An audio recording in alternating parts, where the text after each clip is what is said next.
Cochlear implant लोकांना बसवलं, ते न परवडणार आहे. बायपास सर्जरी, एंजिओग्राफी, एंजिओप्लास्टी अशा अनेक सर्जरी आपण डोळ्याची ऑपरेशन मोफत करण्याचं काम केलं.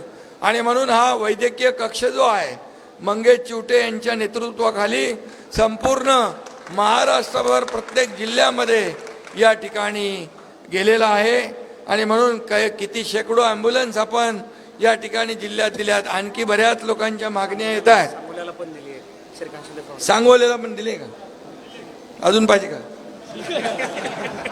कारण मोठा आहे ना आपलं सांगोला, त्यामुळे तुमच्या जिल्ह्यात 5 म्हणजे मंगेश चिवटेचा भाव आहे म्हणून हे पार्सलिटी आहे इकडे. आणि म्हणून मी आपल्याला सांगतो, जिथं रुग्णवाहिकेची आवश्यकता भासेल दुर्गम भागामध्ये तिथे रुग्णवाहिका शिवसेनेच्या वतीने दिली जाईल आणि लोकांचा जीव वाचवला जाईल. आणि म्हणून आपण दिव्यांगांना देखील मोफत हात, कृत्रिम हात आहे, पाय आहे, जे काही अवयव आहे ते देण्याचं काम देखील गेल्या अनेक वर्षापासून करतो. आणि म्हणून आज या आरोग्य शिबिरामध्ये मी आपल्या सगळ्यांना मनापासून शुभेच्छा देतो. खरं म्हणजे सगळ्यांची तब्येत उत्तम राहिली पाहिजे, चांगली राहिली पाहिजे, अशी कुठलाही आजार होऊ नये अशी माझी भावना आहे. परंतु आजार झाल्यानंतर त्याला ट्रीटमेंट झाली पाहिजे, यासाठी सरकारने देखील, मी मुख्यमंत्री असताना 1.5 लाख रुपये महात्मा ज्योतिबा फुले योजनेत होते, 1.5 लाखाचे 5 लाख रुपये आपण केले. आणि त्याच्यातल्या सगळ्या अटी शर्ती काढून टाकल्या.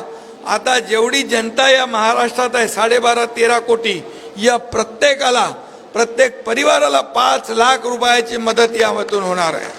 आणि म्हणून मी आपल्या सगळ्यांना पुन्हा एकदा, मंगेश, सगळे जेवढे लोक आलेत, एकही उपचाराविना इथून जाता कामा नये. इथं तुम्ही काय औषधं वगैरे ठेवली आहेत? पूर्ण औषधं वाटप, मोफत चष्मा वाटप, तेव्हा डायग्नोसिस, ज्यांना आजार निदान जे होईल त्याचं ऑपरेशन देखील आपण मुंबईमध्ये मोफत करतो. आणि आईच्या नावाचं माझं हॉस्पिटल आहे, तिथे कॅशलेस हॉस्पिटल, 1ही रुपया बिल घेत नाही. धर्मवीर आनंदीगे साहेबांच्या नावाचं हॉस्पिटल केलं आहे कॅशलेस. तिथे एंजिओग्राफी होते, एंजिओप्लास्टी होते, आणि काय होतं ते बायपास सर्जरी होते, वॉल रिप्लेसमेंट होतो, स्पेस मेकर होतात बिना पैशाचं.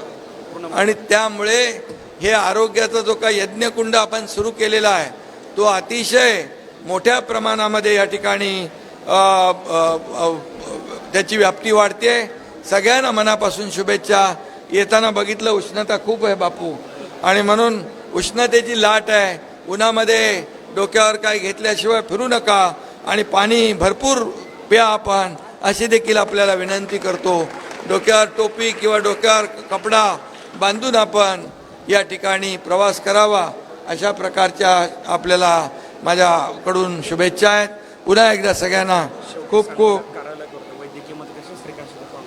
लवकरच सांगोला येथे देखील बापू वैद्यकीय कक्ष आणि डॉक्टर श्रीकांत शिंदे फाउंडेशनची स्थापना मंगेश चिवटे म्हणाले करतो. आणि त्यामुळे तो देखील आपल्याला, बापूचं तर काय सगळं ओके असतं, बापू आहे तो ओके आहे.